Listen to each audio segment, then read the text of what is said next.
Valsad rural પોલીસે Sarodi national highway number 48 પાસેથી Eicher ટેમ્પામાં લઈ જવાતો 3,40,800 રૂપિયાના દારૂના જથ્થા સાથે બે ઇસમોને ઝડપી પાડ્યા. એક વોન્ટેડ. રૂરલ પોલીસની ટીમ રૂરલ પીઆઈ બીડી જીત્યાના માર્ગદર્શન હેઠળ પ્રોહિબિશનના ગુનાઓ શોધી કાઢવા માટે પેટ્રોલિંગમાં ફરી રહી હતી.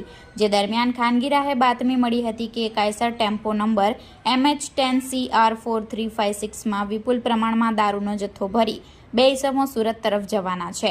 જે બાતમીના આધારે રૂરલ પોલીસની ટીમે સરોદી ગામ નેશનલ હાઈવે નંબર 48 મુંબઈથી સુરત જતા ટ્રેક ઉપર વોચ ગોઠવી હતી અને જે દરમિયાન ટેમ્પો આવતા આ પોલીસની ટીમે ટેમ્પાને ઝડપી પાડી ચાલક અને ક્લીનર તેમજ ટેમ્પાને પોલીસ મથકે લાવી તમામ મુદ્દામાલની ગણતરી કરતા ટેમ્પાની કિંમત 8,05,568 નંગ વિદેશી દારૂ જેની કિંમત 3,40,800, એક મોબાઈલ ફોન જેની કિંમત 5,000 તેમજ પુઠ્ઠાના રોલ મળી કુલ 11,55,800 રૂપિયાનો મુદ્દામાલ કબજે લઈ બે ઇસમોને ઝડપી દારૂ મંગાવનાર અને ભરાવનાર દમણના ઇસમને વોન્ટેડ જાહેર કરી પ્રોહિબિશન અંગે રૂરલ પોલીસ મથકે ફરિયાદ દાખલ કરી હતી.